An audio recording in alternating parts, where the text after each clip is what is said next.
Ayesha and Mikhael, I was cracking up laughing in this episode because we have those countdown timers, say so many days or months or years until this person's released when they pop up on our screen.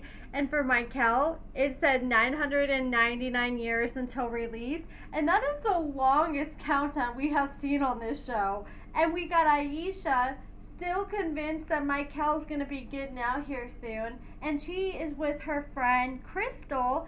And they decide to go drive and meet up with Mikhael's aunt so they can see Mikhael's old spot.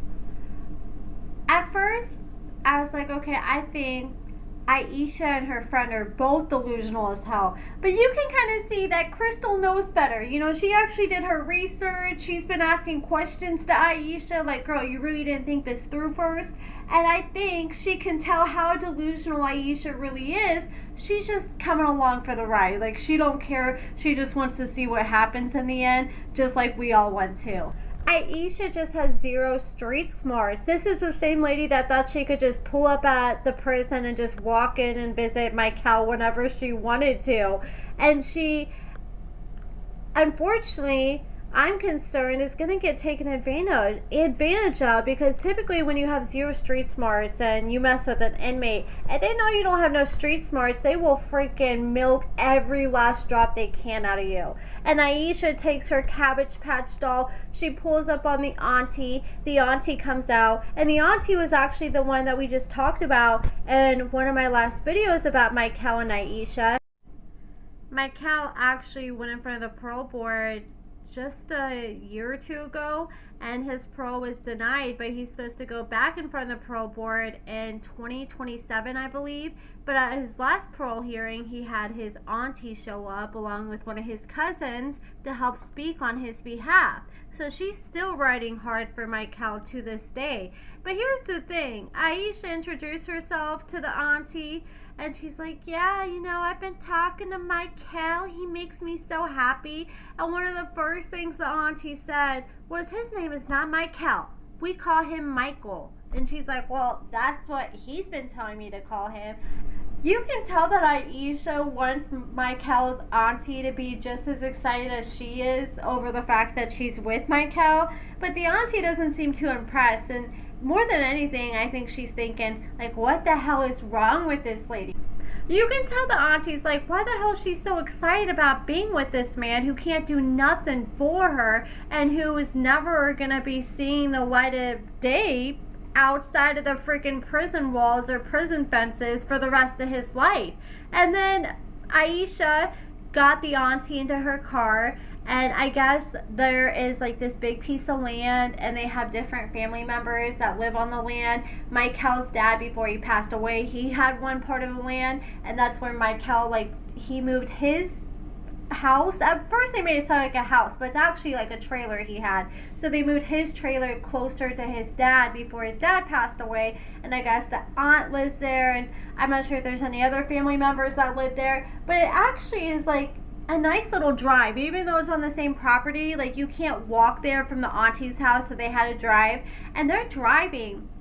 And finally the auntie was like, okay, it's down there, but you gotta walk from here. So Ayesha gets out, and she's like, okay, auntie, let's go. And the auntie was like, oh, hell no, I ain't going. Like, you are not paying me enough to walk all the way down there. It looked like she was on high heels. She's older. I can understand why she didn't want to go. And when they left, it was daylight. So the auntie said she was just going to stay in the front seat, and she instructed Ayesha and her friend how to get there.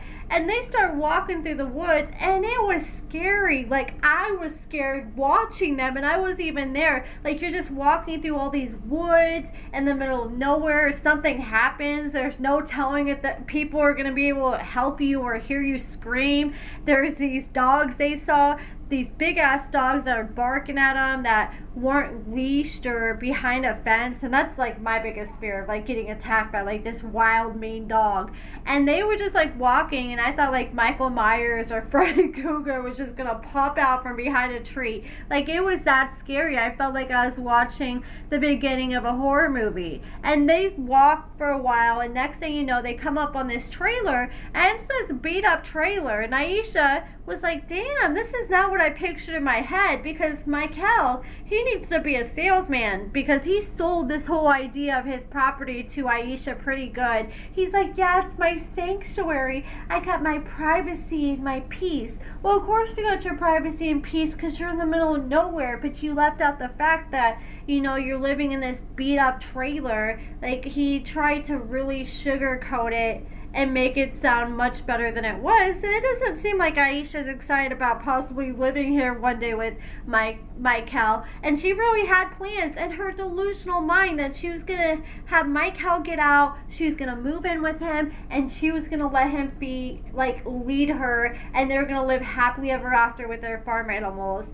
But that seems like it's only going to be a dream, not a reality. She goes inside this trailer after she's walking all around, and they walk in the trailer, and I guess this trailer has been abandoned for like 10 years, and the trailer was tore the hell up. Like, it looked like what happens like when the police come and raid your house with a warrant, and they go through all your freaking drawers, everything they can find, they go through and they just throw it out on the ground, and they don't give a damn to pick it up. That's what it looked like. It looked like the whole house was ransacked, either because the police or maybe somebody was trying to rob him after they found out he went to jail, trying to see like if he left any drugs or money behind. That's what it looked like. But it kind of looked like, I'm just gonna say, it looked like the producers were planning shit, because when they're outside the trailer, there's this caution tape there, and that caution tape looked like, okay, yeah, maybe it didn't look like it was like fresh out of Party City,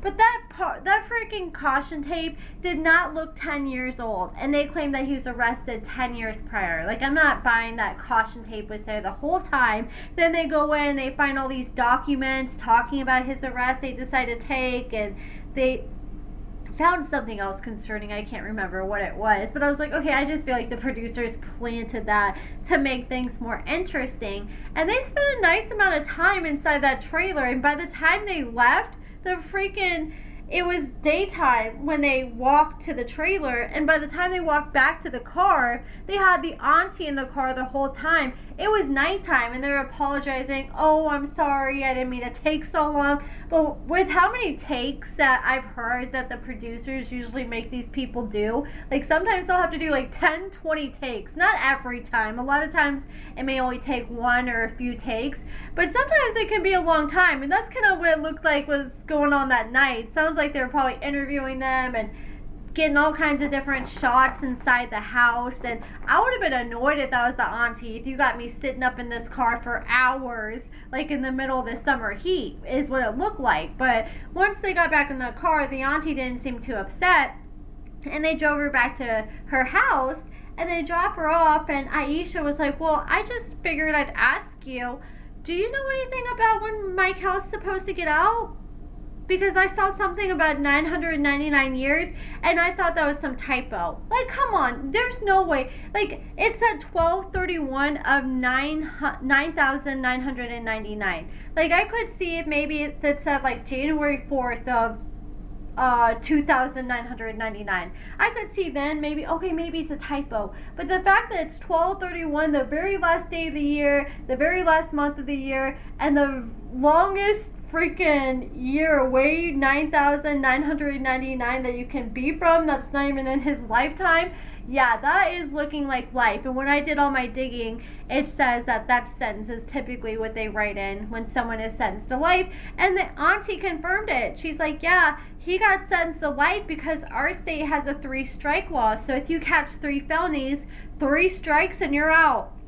And Mikhael knew that if he got in trouble again, he would be risking getting life. And so he should have been walking the straight and narrow. Like, if I knew I had a life sentence hanging over my head, I would not be screwing up. But he ends up getting in trouble, and now he has a life sentence. And I'm very curious how their next conversation is going to go. Once Ayesha lets Mikhael know how long, that she knows how long he really has. And I'm sure that he's just lying to her about how long he has because he doesn't want to run her off or, you know, scare her. And it's like, okay, do you guys think she knew going into this? Because I just have a hard time buying she did 0 research. I know the producers always do their research and call the prisons to confirm like when they're getting out and all that stuff, and will get their inmate number for those specific reasons.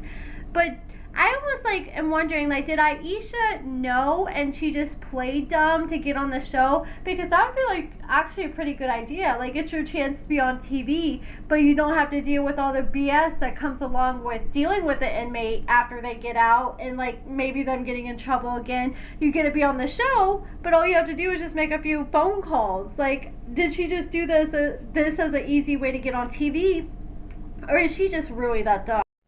I mean, she has to know she sounds crazy because she's too insecure to tell her daughter about her relationship, so she knows it doesn't look the best, especially knowing that he is a life sentence. Like, imagine telling your CO daughter, oh yeah, honey, I'm dating a prisoner, and by the way, he has a life sentence. Like, if I told my kid that, they'd be like, Mom, you need to go check yourself into the mental hospital right now. They would want me to get my head examined. But that is it for this video, guys. Let me know what you guys think about everything in the comments below, and thank you so much for watching.